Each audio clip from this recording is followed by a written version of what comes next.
ध्यानमूलं गुरुर्मूर्ति पूजामूलं गुरुर्पदम् मंत्रमूलं गुरुर्वाक्यं मोक्षमूलं गुरुर्कृपा। इस महाविद्यालय के संस्थापक आदरणीय बाबूजी अवहाड़ की पावन स्मृति को हम प्रणाम करते हैं। आदरणीय श्री अभयराव जी अवहाड़, प्रोफेसर डॉक्टर कुलकर्णी जी, आदरणीय दामोदर खरसे जी, इस महाविद्यालय के यशस्वी प्राचार्य डॉक्टर गगन राव चौबे जी, हैदराबाद से, पैठण से, पूना से आए हुए हमारे सभी प्राध्यापक मित्र, विशेषकर सुखदेव ठाकुर साहब जी, मंच पर सभी उपस्थित हमारे विद्वान साथी, अलग अलग महाविद्यालयों से आए हुए विद्वान प्राध्यापक गण और इस गौरवशाली महाविद्यालय के बहुत ही जिज्ञासु और एकाग्रचित होकर के बैठे हुए विद्यार्थियों, ये मेरा सौभाग्य है कि मैं दूसरी बार इस महाविद्यालय में आया हुआ हूँ। कार्यक्रम लंबा हो गया है और व्याख्यान भी थोड़े से ज्यादा हो गए हैं, लेकिन हमारी भी क्षमता है कि हम कब तक बैठे, लेकिन आप भी बैठे हुए हो। लेकिन अभी जो जाना चाहते हैं वो अभी चले जाएं, क्योंकि बीच भाषण में कुछ बातें ऐसी होती है जो 2 दिन के संगोष्ठी के प्रपत्रों में या चर्चा में आधार बनती है। लेकिन मैं एक बात कहना चाहता हूं कि देश की और विदेश की कई बड़ी बड़ी संगोष्ठियों में जाने का अवसर मिला, विश्वविद्यालय में भी, लेकिन किसी उद्घाटन सत्र में या किसी सभा कक्ष में इतने सारे विद्यार्थियों की गौरव में उपस्थिति मैंने कहीं नहीं पाई। इस महाविद्यालय को मैं बधाई देता हूँ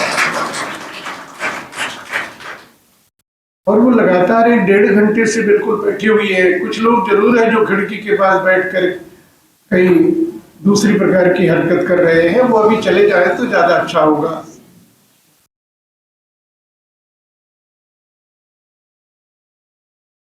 क्योंकि मैं शिक्षक हूं, मेरी निगाह पूरे परिदृश्य पर जाती है और विद्यार्थी की आंखों में किस तरह के सपने पल रहे हैं, ये भी विद्यार्थी के सपने को शिक्षक बहुत अच्छी तरह से पढ़ना समझ लेता है। हम वो सपने पाले जो भारतीय ज्ञान परंपरा ने हमें पाल करके भविष्य को उज्जवल बनाने की राह दिखाई है। ये संगोष्ठी आपके लिए है।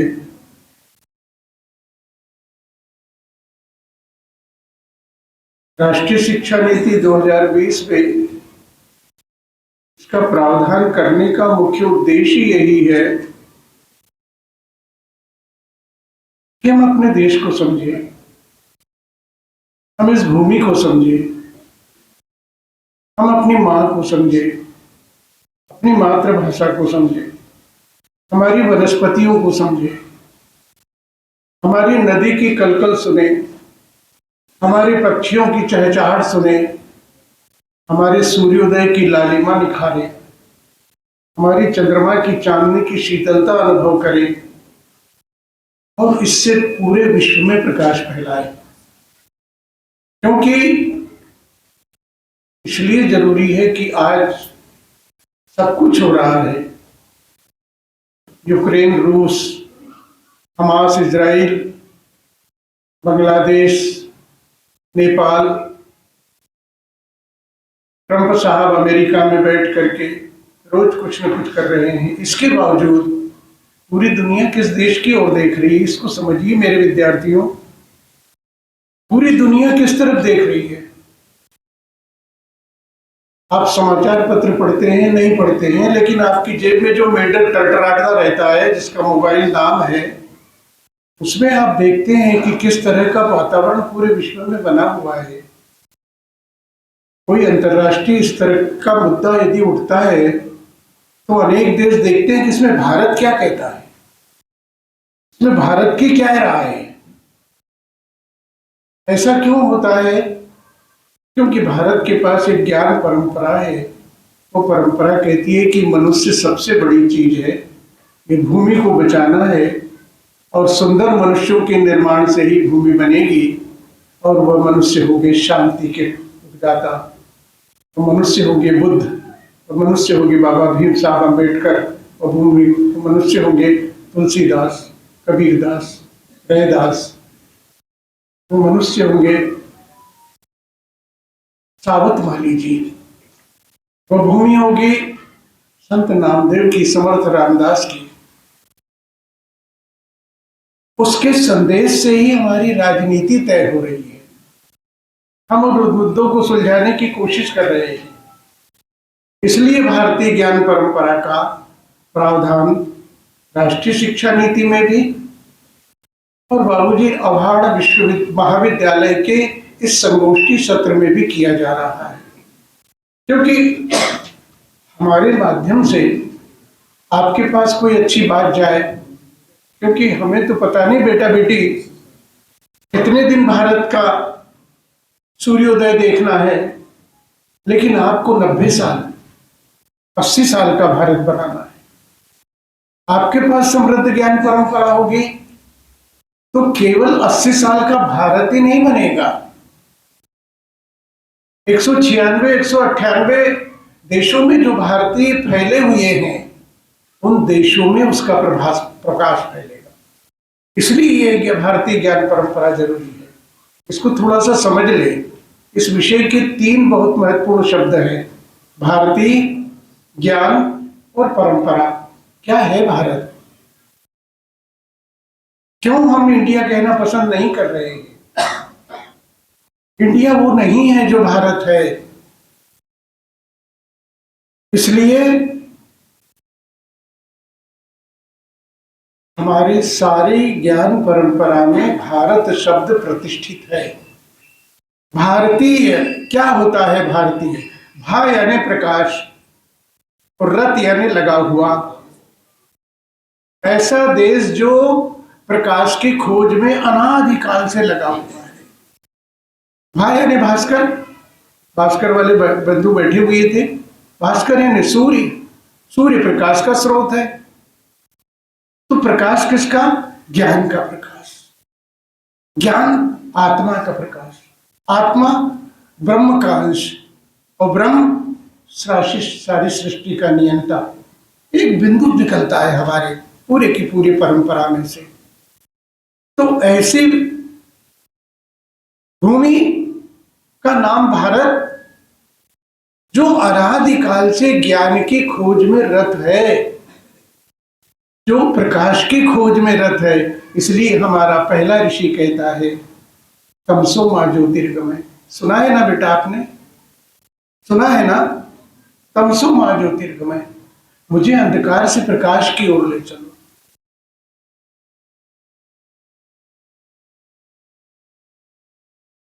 मुझे मृत्यु से अमृत की ओर ले चलो।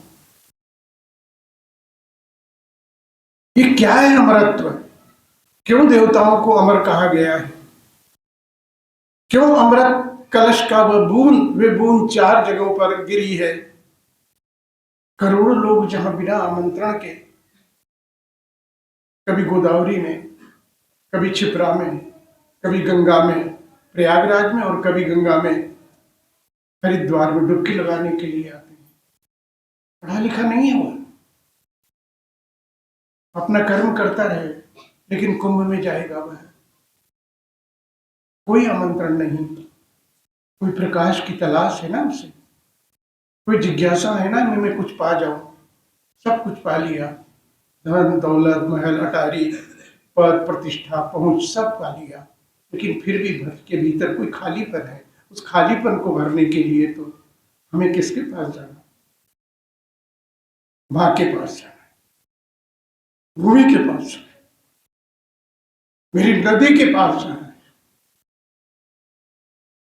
मेरी उन लहलहाती फसलों में जो सुरीली आवाज आ रही है, उस छोटे से बेटे ने जो हारमोनियम पर भजन स्वागत गीत गाया, मेरी ज्ञान की परंपरा संगीत की परंपरा अनादिकाल से चल करके वहां तक आई है, जो आज बाबूजी पहाड़ महाविद्यालय के प्रांगण में गूंज रही है। ये बेटे खेल रहे हैं फील्ड में।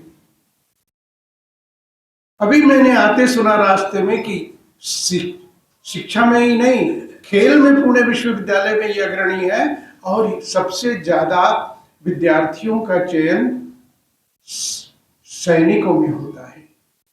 देश की रक्षा के लिए, शौर्य की रक्षा के लिए राष्ट्र के परिभाषा में 7 बिंदु बहुत जरूरी पाने गए हैं।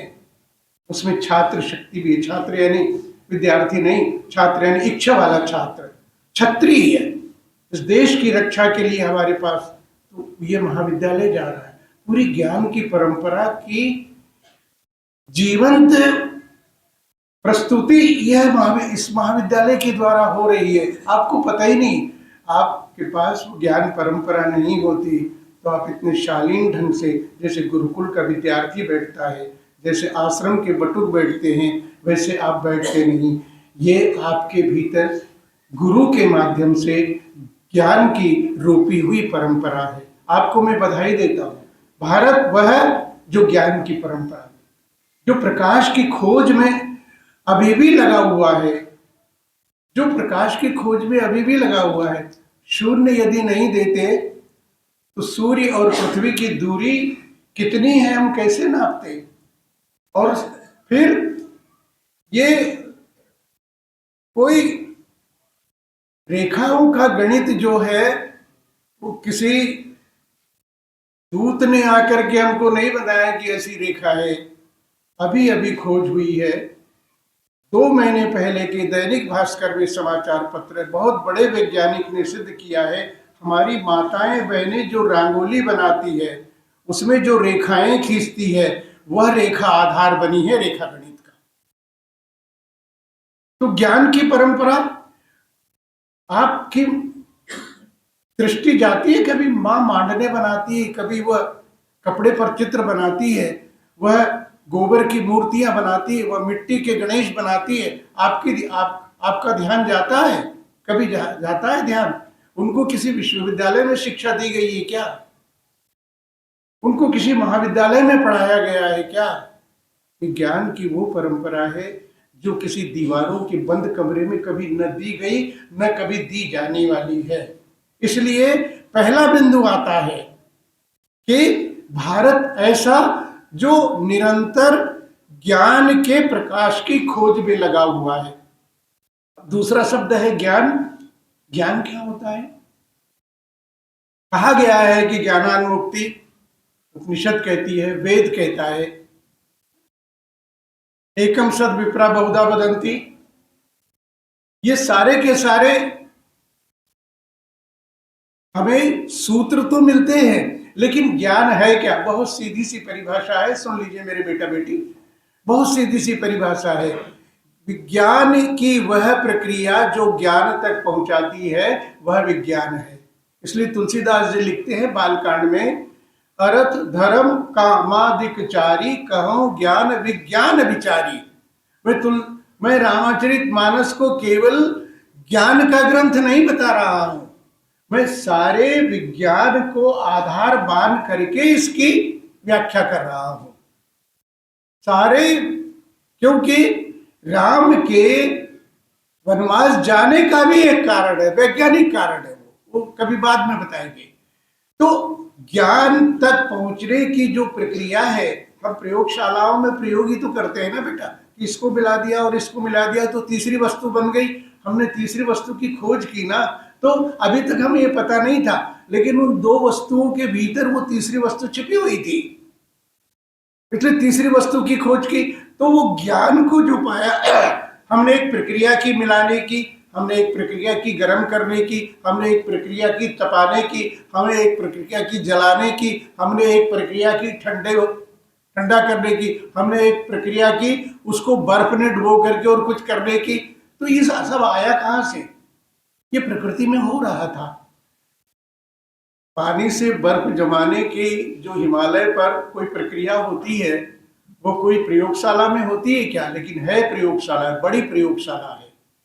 तो विज्ञान ज्ञान तक प्राप्त होने की, ज्ञान ज्ञान तक पहुंचने की प्रक्रिया है। और ज्ञान वह है जिससे प्रकाश होता है, जो सत्य को जान लेता है।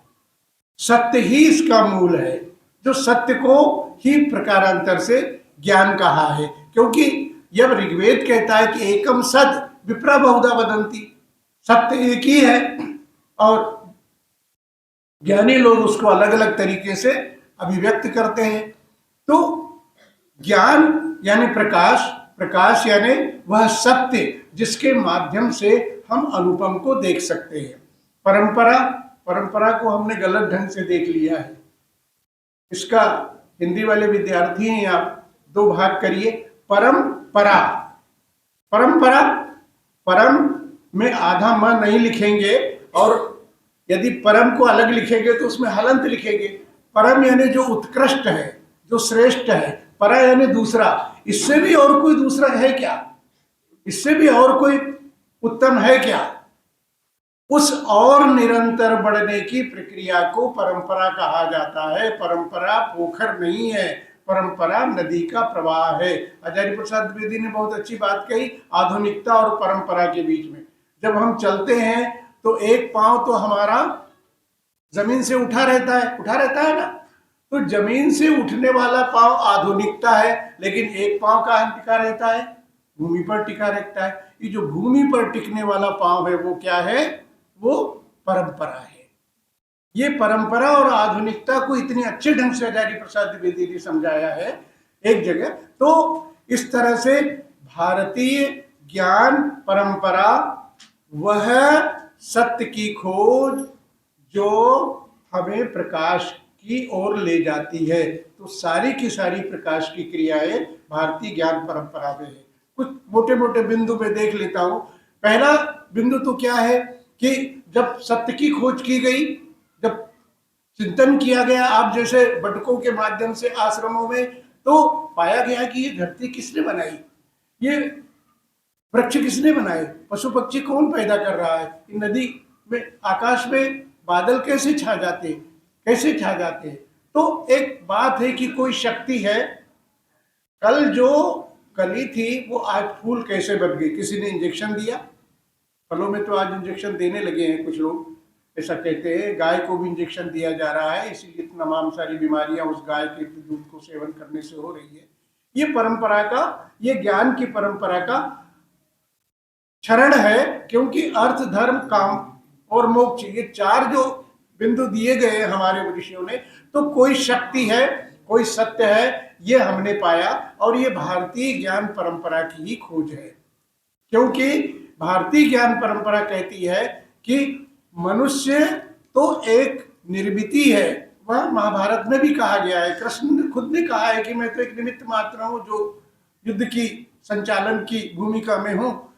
तो मनुष्य निमित्त मात्र है, लेकिन कोई शक्ति है जिसने कि उसको, इस पूरे ब्रह्मांड को बनाया है। ये हमारी धारणा है, भारतीय ज्ञान परंपरा की धारणा। इस परंपरा में हुआ क्या?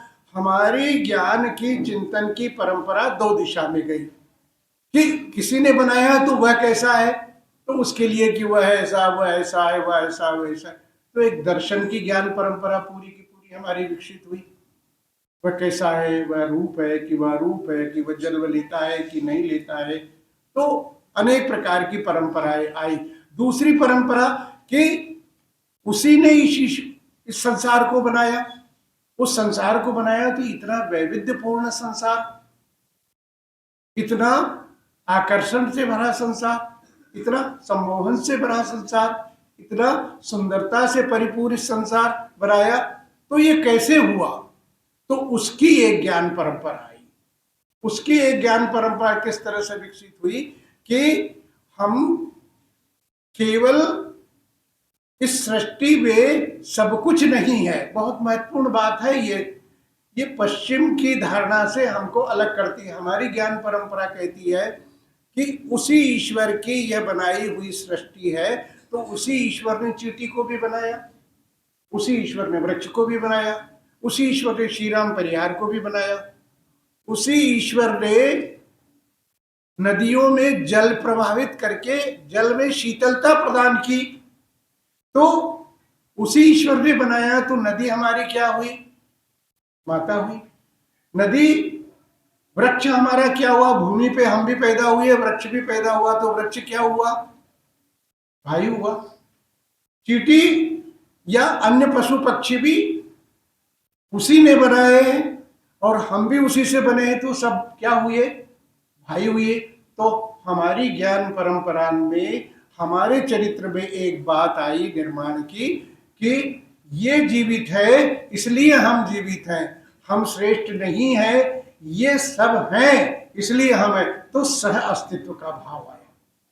ज्ञान परंपरा में पहला बिंदु है कि ये जिए हैं और हम जिए हैं। तो कामायनी में वो ज्ञान परंपरा आकर के मनु से श्रद्धा क्या कहलवाती है? कहती है, औरों को हंसते देखो मनु, हंसो और सुख पाओ, अपने सुख को विस्तृत कर लो, सबको सुखी बनाओ।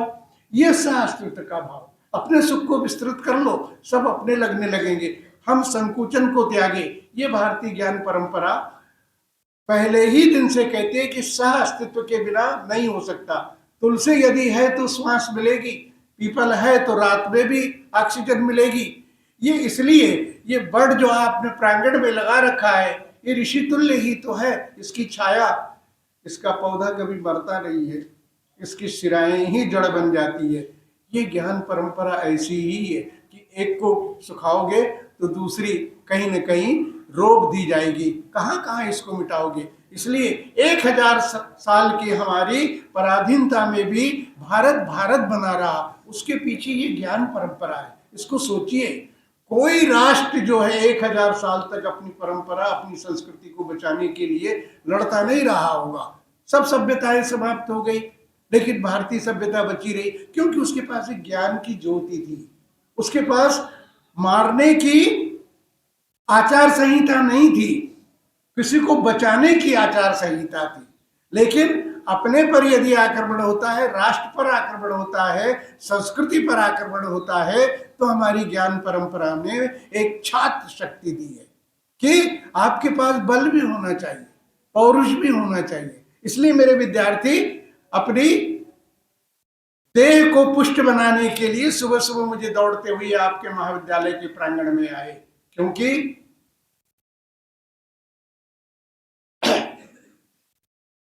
स्वस्थ शरीर में ही स्वस्थ मस्तिष्क का निवास हो सकता है।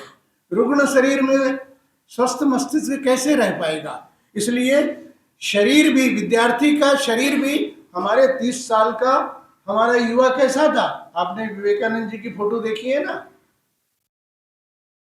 विवेकानंद 1893 में जब वो शिकागो गए तो सारी अमेरिका की जनता उनके रूप को देख करके, उनके कैशोर को देख करके मोहित हो गई थी। और 7 मिनट का जब व्याख्यान उन्होंने दिया तो उन्होंने कोई अपनी बात थोड़ी ना कही कि मैं कैसे रात भर रेल के उस बॉक्स में बंद करके रेल बिताई है, मैंने कैसे पाइपलाइन में मिल करके मिलाई है, और मेरे पास कोई प्रमाण पत्र नहीं था उस शिकागो की संसद में जाने का, तो मुझे हेनरी ने कैसे पत्र लिख करके उसमें जाने की दे। वो महिला, विदेशी महिला ने 1 महीने पहले 1 महीने तक मुझे कैसे पाला पोसा और रोटी दी। ये थोड़ी कहा उन्होंने कहा कि ये भारत क्या है। मेरे भाइयों और बहनों, लेडीज एंड जेंटलमैन नहीं है, हमने अपने अब तो स्नान गृह में भी न जाने क्या लिख रखा है, और हम जब विस्तार कहते, प्रतिदिन कहते, वह जेंट्स टॉयलेट, लेडीज टॉयलेट क्यों लिखते हैं यार? पूरा उत्तर भारत तो इस पे पीड़ित है, पूरा का पूरा। किसी होटल में इस तरह का आपको नहीं मिलेगा। सब पता नहीं क्या क्या सारे अंग्रेज लोग आते हैं। भाषा का जब मुद्दा आता है तो संस्कृति का मुद्दा जुड़ता है। भाषा संस्कृति की संवाहक है, इसलिए सह अस्तित्व का भाव आया कि ये जीवित हैं इसलिए हम जीवित हैं। अब सह अस्तित्व के भाव से आगे भारतीय ज्ञान परंपरा ने क्या किया कि इनको जीवित रहने के लिए तो प्रकृति ने दिया है और हमको जीवित रहने के लिए क्या करना पड़ेगा। इसलिए इस धरती के ऊपर भारतीय ज्ञान परंपरा में सबसे पहले राजा हुआ पृथु। पृथु की भुजाएं बड़ी प्रथुल थी, मोटी थी, इसलिए उसका नाम पृथु हुआ। और धरती के ऊपर पहला कृषि कर्म करने का काम उसने आरंभ किया, इसलिए पृथ्वी का नाम, धरती का नाम पृथ्वी पड़ा। वहां केवल अर्थ है, या तो पृथ्वी है, धरती है, धरित्री है, भू है, वसुंधरा है, वसुधा है, कितने सारे नाम है। ये अलग अलग अर्थों के सूचक है। हम समृद्ध हैं कि वो समृद्ध है। ये इसको बार बार ध्यान आकर्षित करने के लिए इस तरह की संगोष्ठियां, हमारी माँ, हमारी मातृभाषा और हमारी मातृभूमि, ये ही प्रमुख है। और इनमें जो ज्ञान भरा पड़ा है इसको पहले समझो, फिर तुम दुनिया में जाओ तो दुनिया तुम्हारी वंदना करेगी, तुमको सुनेगी। कोई बात ऐसी हो जो उनके पास नहीं है, और सचमुच जो उनके पास नहीं है वो भारत के पास है, लेकिन हम भी हमारी बातों को भूल करके और उनकी बातों को लेकर के ही उनके पास जा रहे हैं। तो क्या मतलब हुआ। सच बात कह रहा हूँ, झूठ नहीं बोल रहा हूँ। जर्मनी के हार्वर्ड विश्वविद्यालय में रामायण पर मेरा व्याख्यान था। मैं इसी पोशाक में गया था। तो मंच से जब नीचे उतरा तो 25 विद्यार्थी हार्वर्ड यूनिवर्सिटी के आए और चरण वंदना करने लगे कि बाकी तो सब टाई सूट में, हमारे देश के ही, भारत से ही आए हुए लोग सब उसी पोशाक में हैं। भारत के तो केवल आप ही दिख रहे हैं। आप अपने पर स्वाभिमान करना तो सीखिए, अपनी मातृभूमि का मान तो करिए, अपनी भाषा पर, अपनी वेशभूषा पर, अपनी संस्कृति पर, अपने संस्कारों पर अब स्वाभिमान तो करिए। दुनिया तो आपको पूजेगी। विवेकानंद कोई सूट पहन करके 11 सितंबर 1893 की धर्म संसद में व्याख्यान नहीं देने के नहीं गए।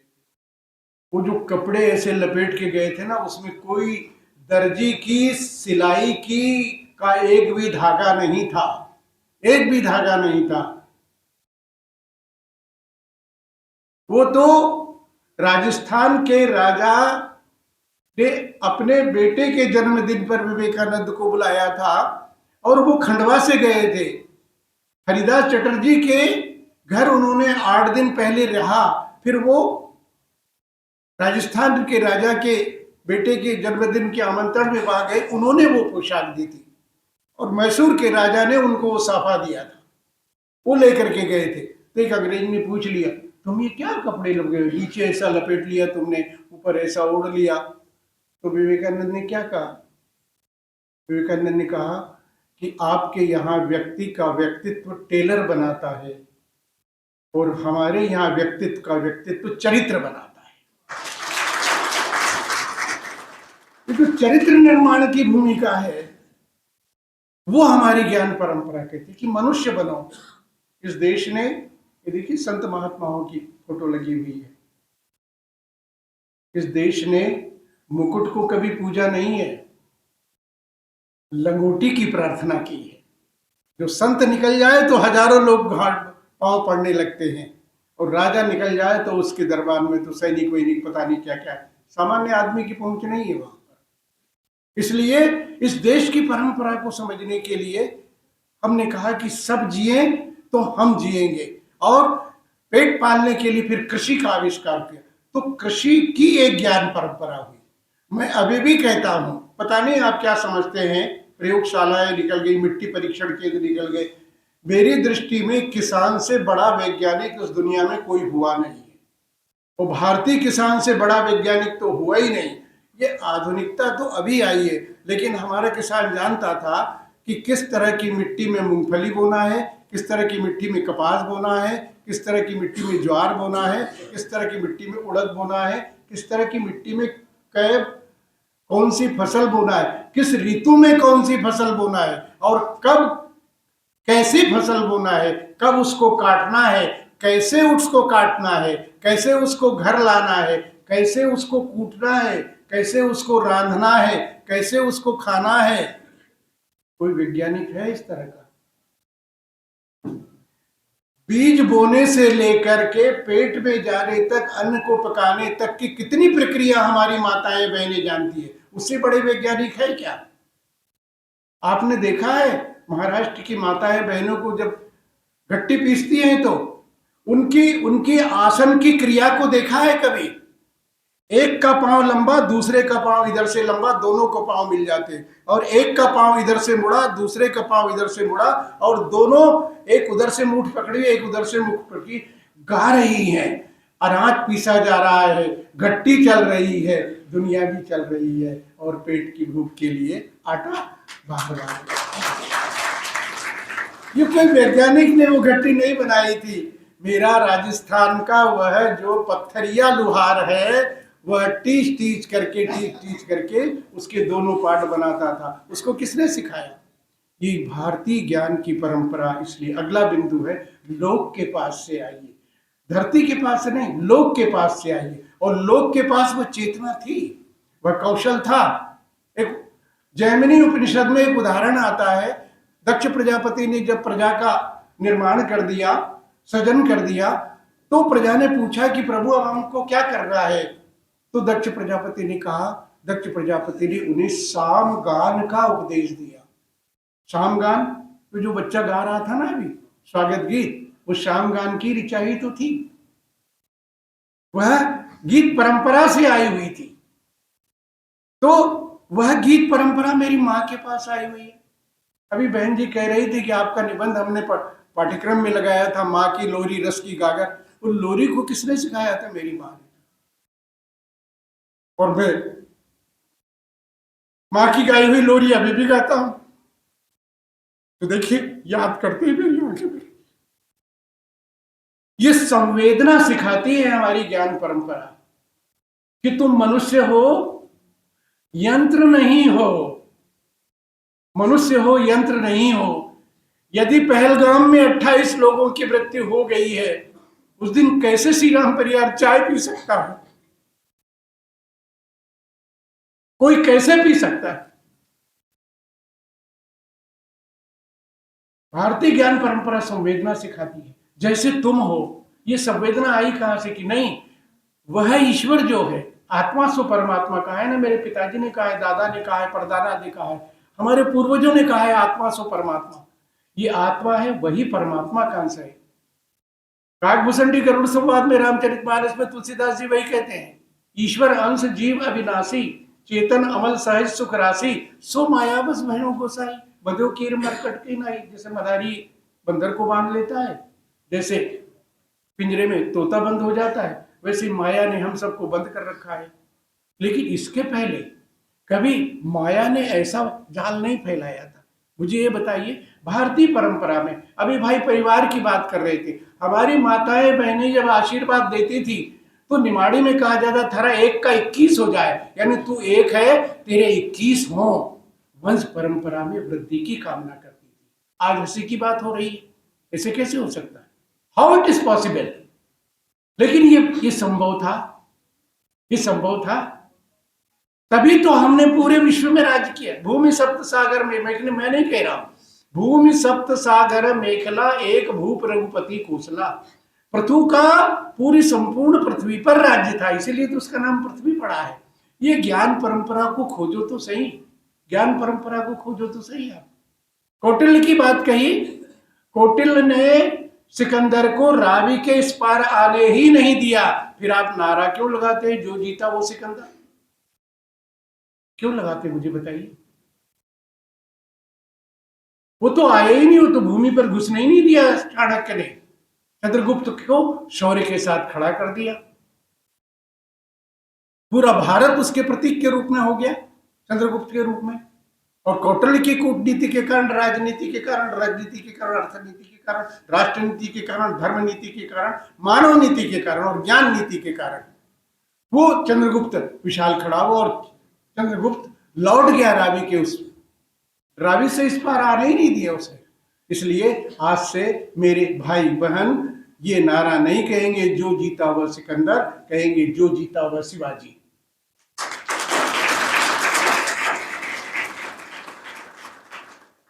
अकबर को मानसिंह के सेनापति के द्वारा भेजा गया महाराणा प्रताप पर आक्रमण करने के कारण 200 आदिवासी बंधु, मेरे 2000 आदिवासी बंधु तीर कमान लेकर के महाराणा के साथ में थे। ज्ञान परंपरा पढ़िए तो सही। वह हल्दी घाटी के युद्ध से लौट गया, लेकिन महाराणा को वह बंदी नहीं बना पाया और महाराणा को वह विजय नहीं दिला पाया। इसलिए जो जीता वह सिकंदर नहीं, जो जीता वह शिवाजी या जो जीता वह महाराणा, ये हम बोलेंगे तब हम ज्ञान की चीजों में धसेंगे। एक चीज और आती है कि हम जब सहअस्तित्व हो गया, हमने संपूर्ण ज्ञान परंपरा को कृषि के माध्यम से, देखिए कृषि के माध्यम से ज्ञान परंपरा के कई उदाहरण मैंने दी और अभी मैं कई उदाहरण दे सकता हूं कि कृषि कार्य करने के पहले ये किसने बताया था? मेरे पिताजी ने मुझे सिखाया कि बेटा ये चिड़िया बोलने लगी है, 8 दिन बाद पानी निश्चित रूप से आएगा। कहते कि ये 100 कोस की बिजली और हजार कोस की बिजली और 100 कोस की गरजना, यानी 1000 कोस दूर यदि बिजली चमकेगी और 100 कोस पर यदि गर्जना होगी तो वो गर्जना सुनाई देगी, और बिजली यदि चमक रही तो तीसरे दिन पानी आएगा।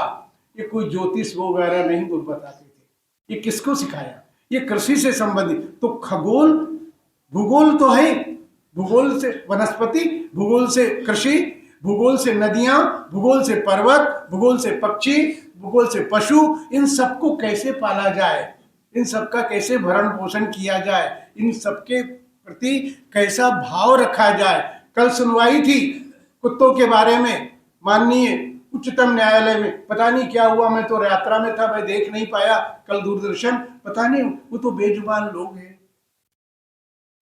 न जाने कितने करोड़ हैं वो लोग, उनके प्रति क्या न्यायालय न्याय देगा? आज तक तो इस ज्ञान की परंपरा में कुत्तों को न्याय देने की कभी परंपरा हुई नहीं। कितने सुरक्षा गृह, शेल्टर गृह बनाओगे आप? कितने बनाओगे भाई? लेकिन करोड़ों कुत्तों को यह देश पाल रहा था। मेरे घर के सामने आया उसको रोटी दे दी, उसके घर के सामने आया उसको रोटी देगी, पाला हुआ हो नहीं पाला हुआ हो, बची हुई है उसको दे दिया, उसने पूंछ हिला दी, इसका मतलब ये अपने को काटेगा नहीं, इससे खतरा नहीं है। 99% कुत्ते काटते नहीं है, एक आध कुत्ते को यदि कोई बीमारी हो जाती है तब उसका दिमाग खराब होता है। ये पशु वैज्ञानिक भी कहते हैं और ये मेरे पूर्वज बहुत अच्छी तरह से जानते थे। ये तो लोगों के प्रति ही नहीं, पशु के प्रति कैसे व्यवहार करना है, उनका रक्षण कैसा करना, यही नहीं वो हैं तो हमारी चीजें कितनी सुरक्षित होगी। कृषि पे मैं 3 घंटे हमारी ज्ञान परंपरा में व्याख्यान दे। हम कहते हैं चिड़िया जो है वो फसलों को नुकसान पहुंचाती है, नहीं, जब फसलों में दाने आने लगते हैं तो वो फूल का रस लेने के लिए उसमें कीड़े लग जाते हैं, वो चिड़िया उन कीड़ों को खाने के लिए आती है, तो वो तो कृषि मित्र हैं, वो तो हमने उनको कृषि शत्रु मान लिया है और दवाई छिड़कना शुरू कर दिया। पेट किसका भर रहा है? उद्योगों का। पेट किसका भर रहा है? केमिकल वालों का। पेट किसका भर रहा है? बड़े बड़े सेठों का। और हमारा जो किसान है वो अपनी ही भूमि को नाना प्रकार की केमिकल। मेरा मित्र कहता है कि सर जी, हमने जो मूंग पैदा किए हैं ना, वो पैदा करने के लिए किए हैं न, हम उनको घर खाते और आपके खाने लायक तो बिल्कुल नहीं है। ये मेरा किसान मित्र कह रहा है। तो कृषि बिना इन सबके हो रही थी, ये हमारी ज्ञान परंपरा है। फिर हमने देखा कि धरती आकाश के बीच में तो तारे चमक रहे हैं, ये सूर्य निकल रहा है। हम एक गलत सूर्य पूरब दिशा से निकलता है, नहीं, आप गलत कह रहे हैं। हमारी ज्ञान परंपरा कहती है बेटा सुन ले, खिड़की के पास बैठा हुआ तू सुन ले यार, मैं तेरे लिए रात भर जाग करके आया हूं। हाँ, तेरे से ही कह रहा हूं, तू मित्र से मत पूछ। तो हमारी ज्ञान परंपरा कहती है कि ये सूर्य जिस ओर से निकलता है वह दिशा पूरब की है। सूर्य पूरब दिशा से नहीं निकलता है, बात एक ही है, नहीं बात एक नहीं है। अर्थात सूर्य के निकलने से हमारी दिशाएं निर्धारित होती है। इसलिए मैं कह रहा हूं, इसलिए कुलकर्णी जी कह रहे हैं, इसलिए खड़से जी कह रहे हैं, इसलिए बाबा चौरे जी कह रहे हैं कि ज्ञान परंपरा को समझिए, धारणाएं बदलेगी। आज से मेरे विद्यार्थियों की भाषा बदल जाएगी। सूर्य जिधर से निकलता है वह दिशा पूरब की है, सूर्य पूर्व दिशा से नहीं निकलता है। इस आधार पर, सूर्य के निकलने के आधार पर हमने किया, क्योंकि सूर्य सबसे पहले कहाँ निकलता है, कहाँ निकलता है? इस देश की भूमि पर निकलता है। अरुणाचल प्रदेश नाम हमने किसने दिया? मैंने नहीं दिया, सुभाष चंद्र बोस ने उस प्रांत का नाम अरुणाचल दिया। अरुणाचल, अरुण का आंचल, वह सूर्य जहां से निकलता है, उन पहाड़ियों के बीच खड़े होकर के मैंने घंटों प्रतीक्षा की है और देखा कि पहला सूर्योदय कैसा है। ये सौभाग्य भी मैंने पाया। और श्रीलंका के उस तट पर जहां से मेरी धरती समाप्त हो जाती है, जहां हनुमान जी ने कूद करके पूंछ बुझाई थी, उस धरती को भी प्रणाम करके आया हूं। कितना भरा हुआ है रे बेटा बेटी। आज उम्र के 75वें पड़ाव पर खड़े होकर के सोचता हूं कि अभी तो इतना भी नहीं जब मैं जान पाया इस देश की ज्ञान परंपरा। 7 जन्म भी ले लू ना मैं, तब भी इस देश की ज्ञान परंपरा को मैं नहीं समझ सकता, इस देश को नहीं समझ सकता। ये क्या समझेंगे लोग बाग जो घुटनों के पास फटी पेंट पहन करके आधुनिकता का दंभ भर रहे हैं, वो लोग नहीं समझ पाएंगे इस देश को। इस देश को पहचानने के लिए दूसरी दूसरी दूसरी दूसरी दूसरी हृदय स्थली का तल चाहिए, जहां बैठ करके आत्मचिंतन के साथ साथ समग्र चिंतन देखते। क्यों समग्र रामदास को दिख गया कि सुंदरगढ़ का किला बनाते समय जो मजदूर पत्थर तोड़ रहा है ना, उस एक पत्थर के भीतर मेंढक छुपा हुआ है। उसने बुलाया समर्थ रामदास ने कि सुनो, उस पत्थर को फोड़ो। उस पत्थर को फोड़ा, हथौड़ा मारा, तो उस पत्थर के अंदर एक चुल्लू भर पानी निकला और मेंढक फुदक करके बाहर निकला। समर्थ रामदास ने शिवाजी को देखा, शिवाजी ने आंखें नीचे, मैं समझ गया। मैं तो समझ रहा था कि ये किला मैं बना रहा हूं, नहीं, ये किला कोई और बना रहा है। ये ज्ञान परंपरा को शिवाजी ने पूरी समर्थ रामदास के चरणों में भेंट कर दिया कि किला मैं आपको देता हूं, मेरा नहीं कुछ है, समर्थ आपका है, ये तो आपने ही बनवा रहा और आपके भीतर वो बैठा हुआ है। ये परंपरा कहती है। पूरी की पूरी खगोल हमने जान रखी। अभी भी आप अपने भाई बंधु बेटा बेटी का विवाह अंग्रेजी तिथियों के हिसाब से करते हैं कि किसी पंडित के पास जाते हैं? जब पंडित के पास जाते हैं तो आपको पड़वा, दूज, तीज, चौथ, पंचमी, छठ, सप्तमी, अष्टमी, नवमी, दसवीं, 11, 12, 13, 14 क्यों नहीं आनी चाहिए? मुझे तो आती है। मुझे तो आता है चैत, बैसाख, जेठ, आषाढ़, सावन, भादो, कुआर, कार्तिक, अगन, पौष, महा, फागुन। ये उसी क्रम से कहे जिस क्रम से आते हैं। मैं भी एमए, पीएचडी, फिलिडी, डीलिट, फिलिट हूं। और यदि ये जान जाता हूं तो क्या मेरे ज्ञान में कोई कमी हो जाएगी? क्या मैं पिछड़ा हो गया हूं क्या? ऐसा नहीं है। इसको जानिए, आप ज्यादा समृद्ध होंगे। आप भारत को लेकर के विदेश जाएंगे। सच बताऊं, मैं अक्षरधाम मंदिर में बहनें पूड़ियां बना रही हैं इंग्लैंड की, क्योंकि उस दिन पूर्णिमा थी। गुजराती बहनें सब मिलकर के, और पंडित जी सत्यनारायण की कथा कर रहे हैं। ये मैंने देखा है। ये भारत वहां गया हुआ है, मेरे भाइयों के साथ गया हुआ है। आप विदेश जाएंगे, अपने साथ भारत को ले जाएंगे, तब भारत साम्राज्यवाद से नहीं फैलेगा। कभी साम्राज्यवाद की इच्छा की ही नहीं, इसने कभी आक्रमण नहीं किया, कभी भी आक्रमण नहीं किया। एक भी उदाहरण बता दीजिए, कभी भी आक्रमण नहीं किया। दूसरे लोग आए, इस देश से धन ले गए, न जाने क्या क्या किया। खैर छोड़िए, अब वो कहाँ है और भारत बना हुआ है। इसलिए जो सत्य पर टिकेगा वो कभी विचलित नहीं होगा, वो कभी बढ़ेगा नहीं। क्योंकि लाख घने बादल छा जाए, कितना घनघोर अंधेरा हो जाए, एक दिन सूरज को निकलना ही है।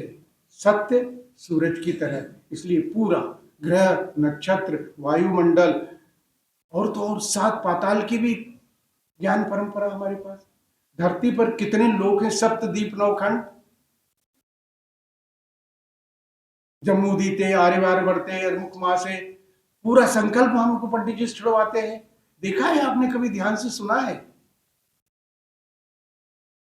फिर हमारी राशि में जब हमारा ऋषि कहता है कि आत्मा सो चंद्रमा मन सो जाता है, चंद्रमा मन से ही पैदा हुआ है, तो क्यों जब ज्वार भाटा आता है तो समुद्र का जल कैसे चंद्रमा की ओर आकर्षित होने लगता है? इसके भी वैज्ञानिक कारण है। खगोल ज्योतिष शास्त्र हुआ। फिर हमारे हमारे भीतर रोग आए तो रोग से कैसे पैदा हो? तो कोई वैद्य तो था नहीं, तो देखा कि इस नीम की पत्ती कड़वी है तो क्या इससे खाने से कुछ हो सकता है? तो फिर हमारी औषधि शास्त्र पैदा हुआ। वनस्पति शास्त्र के माध्यम से हमने वनस्पति में प्राण तत्व 1920 में जगदीश चंद्र बसु ने स्थापित किया। लेकिन हमारा ऋषि तो अनंत काल से, हमारे पूर्वज तो अनंत काल से कह रहे हैं कि ये जीवित सत्ता है, ये जीवित सत्ता है, ये वृक्ष जो है मरे हुए नहीं है, ये जीवित सत्ता है। इसलिए कल बीज था, आज अंकुर हो गया, कल पौधा बन गया, कल वृक्ष बन गया, छाया देने लगा, फल देने लगा, पक्षियों का बसेरा हो गया। कितने सारे संसार बने, उसका अपना एक संसार है, उसकी अपनी एक महिमा है। तो इस तरह से वृक्ष के माध्यम से हमने वंशावली बनाई, हमारी वंशावली लिखने की परंपरा थी। ये कितने सारी ज्ञान परंपरा है, कितनी सारी ज्ञान परंपरा। तो हमारा ज्योतिष शास्त्र आया, फिर हमारा खगोल शास्त्र आया, हमारा भूगोल शास्त्र आया। भूगोल में हमने पृथ्वी लोक, फिर अंतरिक्ष लोक, फिर द्यूलोक, और द्यूलोक से भी परे कोई सत्ता है वहां तक की खोज कर ली। इस तरह से आयुर्वेद विज्ञान आया, औषधि विज्ञान आया। अब हम औषधियों को वनवासियों के माध्यम से संरक्षित करने की पहल कर रहे हैं। उससे अब हमारी अंग्रेजी दवाओं से आयुर्वेदिक दवाइयां ज्यादा महंगी मिलने लगी है, क्योंकि वो वनस्पति के, वो औषधि, वो पौधे हमने नहीं रखे ना, तो कहाँ से मिलेगी? अब उन पौधों को फिर से लगाया जा रहा है। ये ज्ञान परंपरा का ही तो फल है। आपको भी अपने घर में, आंगन में, वृक्ष में, खेत में, पेड़ पर कहीं ना कहीं इस तरह के वृक्षों को रोपना चाहिए। और फलदार वृक्षों को लगाना के लिए आपको समझाना नहीं पड़ेगा। पशु पक्षी कितने कितने कितने प्रकार के जो प्राणी है उनसे पेट भरते, हमारा भी पेट भरता है। हमारे लोकगीत कहाँ से पैदा हुए? हमारी पूरी की पूरी शास्त्रीय परंपरा कहाँ से आई? हमने गीत कहाँ से लिए? ये जो उछल कूद वाले हॉलीवुड बॉलीवुड वाले जो होते हैं ना, वो भी पहले शास्त्रीय परंपरा ही थे। लता जी का एक साक्षात्कार मैंने सुना, उन्होंने कहा था कि हमारे तो सारे के शास्त्रीय, मैंने तो कम से कम मेरे 95% गीत शास्त्रीय राग पर ही गाए हैं अपने जीवन में। तो इसका मतलब सारे हमारे वो गाने थे वो शास्त्रीय राग पर। शास्त्रीय राग हमारा कहाँ से आया? सामवेद से आया। और सामवेद में राग कहाँ से आया? ज्ञान परंपरा कहती है कि हम उठते हैं तो कोयल कूकती है, चिड़िया चहचहाती है, कोई अलग अलग स्वर ध्वनियां होती है। ये प्रकृति से ही हमने राग रागिनियां ली। आपने कभी सोचा है कि समुद्र के किनारे मल्लाह जो गीत गाते हैं वो हैया हो ऐसी राग होती है? और कागड़ा की जो नृत्यांगनाएं हैं बहनें, यक्ष गंधर्वों का जो नृत्य है, मेरे मैदानी भागों का जो उनकी राग रागिनियां जो है, वो कहाँ से आई? समुद्र में उत्ताल लहरें उठती है, नाव ऐसे झोले खाती है, तो रागनियों में भी इस तरह की धुन आई है। पहाड़ों में इस तरह की आई है, तो वहां की राग रागनियों में इस तरह के आया है। समतल भागों में इस तरह की आई है, तो समतल भागों में समराग आया है। रुकमणि परणी रे घर आव रे वाजो रे तब ठाड़ा रया भिंज थारो हाथ के रो कंगण, छाती रे केरा बंद, माथ रे कुसमल पाग, दूल्हेण बाई को आभरण। ये विवाह में गाया जाने वाला मेरे पास गीत है। जब बेटे की जब बारात सजती है तब ये गीत गाया जाता है। माता निछावर करती तो गीत गाया। ये राग रागनी ये कहां से आई, देखा आपने? कितनी लय है। कोई फिल्म का गीत इतनी लय से हो सकता है? कोई हिंदी का गीत इतनी लय पर कोई हुआ है क्या? कोई शास्त्रीय संगीत का? लेकिन शास्त्रीय संगीत की जो राग रागनी है, मध्यम है, तीव्र है, ये सब जो है हमारी उस लोक की परंपरा से, लोक लोक आया, लोक से सामवेद आया, और लोक से आया पृथ्वी से आया। तो इस तरह से प्रकृति के माध्यम से ही हमने अपनी सारी विद्याओं का आविष्कार किया है।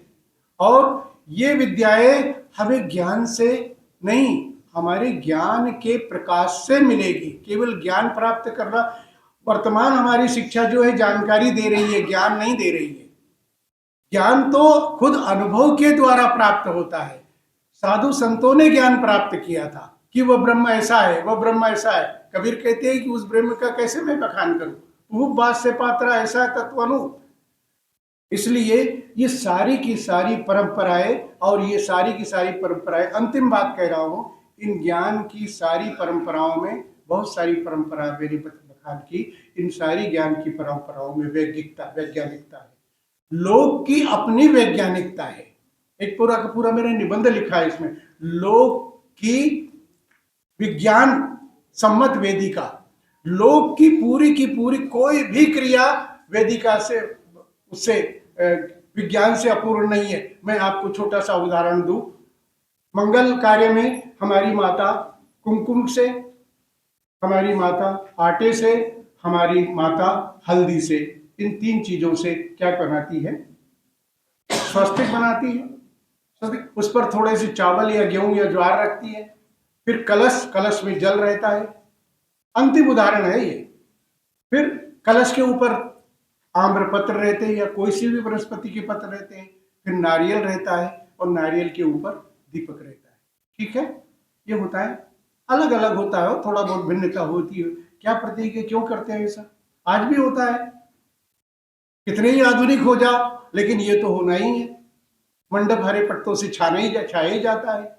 दिए को दीपक को हल्दी लगती ही है। मैंने मॉरिशस में पूछा बहन धनपत जी से, तो बोले नहीं, हमारे यहाँ बेटी को हल्दी लगती है, हमारे यहाँ सारी की सारी उसी तरह की विदाई होती है। 1835 में पहला जहाज गया था, तब से लेकर अभी तक वो परंपराओं का निर्वाह होता है। इसलिए परंपरा, इस परम तो हमारे पास में है, श्रेष्ठ तो हमारे पास में है, इसके अतिरिक्त क्या है?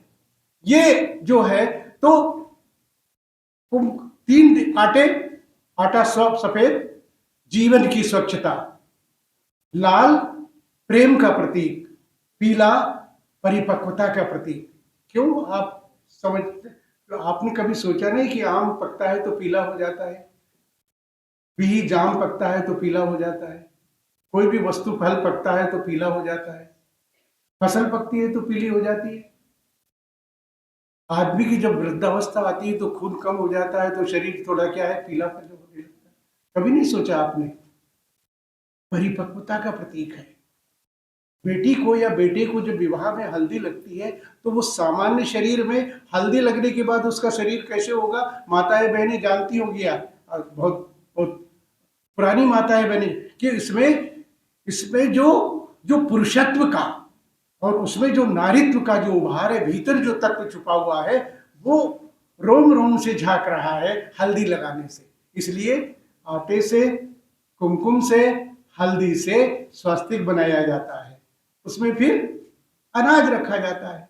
अनाज पोषण का प्रतीक है, संपूर्ण संसार का पोषण करता है, इसलिए अनाज का वहां रखा। फिर कलश, ये कलश जो है,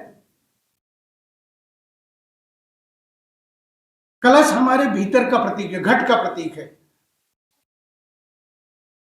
घट का प्रतीक है ना, हृदय का प्रतीक है। वो जल जो है तरलता का प्रतीक है, शीतलता का प्रतीक है। घट के भीतर यदि शीतलता होगी, तरलता होगी, तो हमारी ज्ञान परंपरा का विस्तार होगा, हमारे मनुष्य का विस्तार होगा।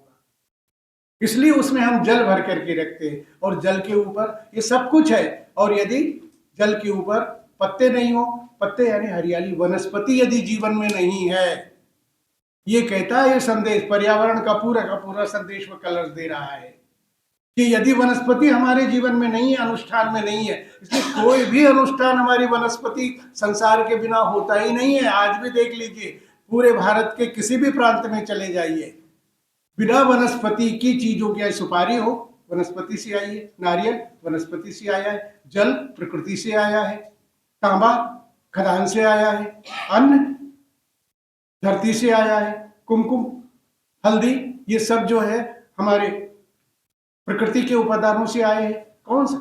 और उसके ऊपर नारियल, नारियल का स्वभाव क्या कहता है, आप भीतर से भले ही कठोर बनते रहिए, लेकिन आपके भीतर तरलता का क्या होना चाहिए, हृदय का पानी होना चाहिए।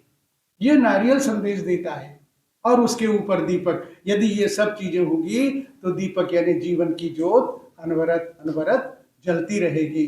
हम इस ज्ञान परंपरा के माध्यम से अपने ज्ञान की लौ को, अपने जीवन की जौ जौ को और प्रज्वलित करें। ये देश जो है, ये देश अद्भुत देश है। एक जन्म नहीं, 1000 जन्म भी मिले तो मुझे यदि दे, अब तो पता नहीं कौन सी योनि में आना है, लेकिन मिले तो इसी भारत भूमि पर मिले, भगवान से प्रार्थना है। इसके समान कोई धरती नहीं है। कितने देशों की यात्रा करने के बाद ये अपने अनुभव से मैं कह रहा हूं, इससे कोई सुंदर देश हो नहीं सकता, क्योंकि यहाँ की प्रकृति गाती है, यहाँ का सूरज कुमकुम है, यहाँ का चंद्रमा शीतलता बिखेर रहा है, यहाँ की पोपट के पंखों पर हरे रंग कौन मान गया, यहाँ की चांदनी में शीतलता कौन घोल गया, यहाँ के सूरज की किरण में ताप कौन घोल गया, यहाँ तिनके पर ठहरी ओस की बूंदों में झिलमिला करके कौन कह रहा है कि मैं ही ब्रह्म हूँ, कौन कह गया। इनकी आवाज सुनो साथियों, जीवन उज्जवल हो जाएगा। आपने मुझे बुलाया है, मैं आपके महाविद्यालय को, और आपने मुझे ध्यान से सुना, आपका मैं बहुत बहुत साधुवाद देता हूँ। बस एक प्रार्थना है, मैथिली शरण गुप्त कहते हैं, एक प्रार्थना है मेरी कि मानस भवन में आर्य जन जिसकी उतारे आरती, भगवान भारत वर्ष में, बल्कि भगवान अखिल भूमंडल में गूंजे हमारी भारती। धन्यवाद। वंदे मातरम।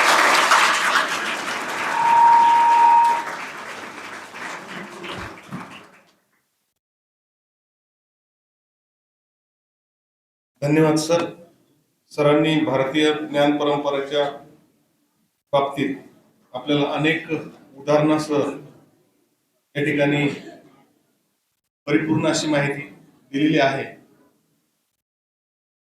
तर या उद्घाटन सत्राचे आभार मानण्यासाठी मी या ठिकाणी आमंत्रित करतो पर्यवेक्षक सलीम शेख सर यांना, त्यांनी या सत्राचे आभार व्यक्त करावे.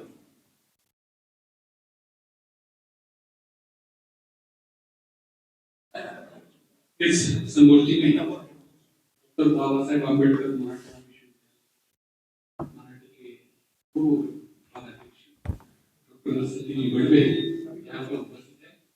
हम दिल्ली की ओर से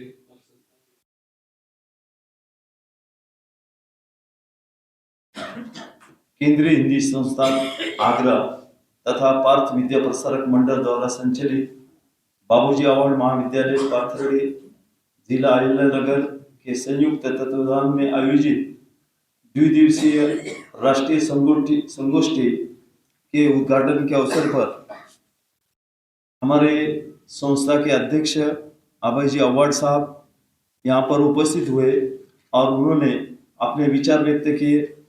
मैं सभी की ओर से उनको धन्यवाद देता हूँ, उनका शुक्रिया अदा करता हूँ. मंच पर विराजमान आज के इस उद्घाटन समारोह के उद्घाटक डॉक्टर सुनील जी कुलकर्णी, इनको भी मैं धन्यवाद देता हूँ, इनका भी शुक्रिया अदा करता हूँ. साथ ही आज के इस उद्घाटन समारोह के बीच भाषक के रूप में जिन्होंने बड़े ही भावुकता के साथ और संवेदनशीलता के साथ अपना बीच भाषण दिया, ऐसे डॉक्टर श्रीराम परिहार जी सर, इनको भी मैं धन्यवाद देता हूँ, इनका भी शुक्रिया अदा करता हूँ। साथ ही साथ यहाँ पर उपस्थित आज के समारोह के मुख्य अतिथि डॉक्टर दामोदर खड़से जी, इनको भी मैं धन्यवाद देता हूँ, इनका भी शुक्रिया अदा करता हूँ। मंच पर विराजमान डॉक्टर अपर्णा पाटिल जी, इनको भी धन्यवाद देता हूँ। साथ ही साथ डॉक्टर सुनील डाहड़े जी, इनको भी मैं धन्यवाद देता हूँ। विशेष उपस्थिति के रूप में हैदराबाद से उपस्थित हुए डॉक्टर फत्ताराम नायक और उनके साथ आए हुए संदीप जी, डॉक्टर संदीप जी, इनको भी मैं धन्यवाद देता हूँ। अलग अलग महाविद्यालय से आए हुए प्रधानाचार्य, इनको भी मैं धन्यवाद देता हूँ। पेमरा सरड़ा महाविद्यालय के प्रधानाचार्य माहेश्वरी गावित मैडम, इनको भी मैं धन्यवाद देता हूँ, यहाँ पर वो उपस्थित है। जितने भी अलग अलग महाविद्यालय से आए हुए जो अध्ययन छात्रा है, उन सभी को मैं धन्यवाद देना चाहता हूँ। हमारे महाविद्यालय के प्रधानाचार्य डॉक्टर बबन चौरे जी, इनको भी मैं धन्यवाद देना चाहता हूँ। हमारे महाविद्यालय के पूर्व प्रधानाचार्य डॉक्टर जी.पी. ढाकने जी, इनको भी मैं धन्यवाद देना चाहता हूँ। मेरे सभी सहयोगी अध्यापक अध्यापिकाएं और महाविद्यालय के सभी उपस्थित छात्र एवं छात्राएं, सभी को धन्यवाद देता हूँ। और महाविद्यालय के प्रधानाचार्य के अनुमति से आज का ये उद्घाटन समारोह समाप्त हुआ है, इसकी घोषणा करता हूँ। धन्यवाद।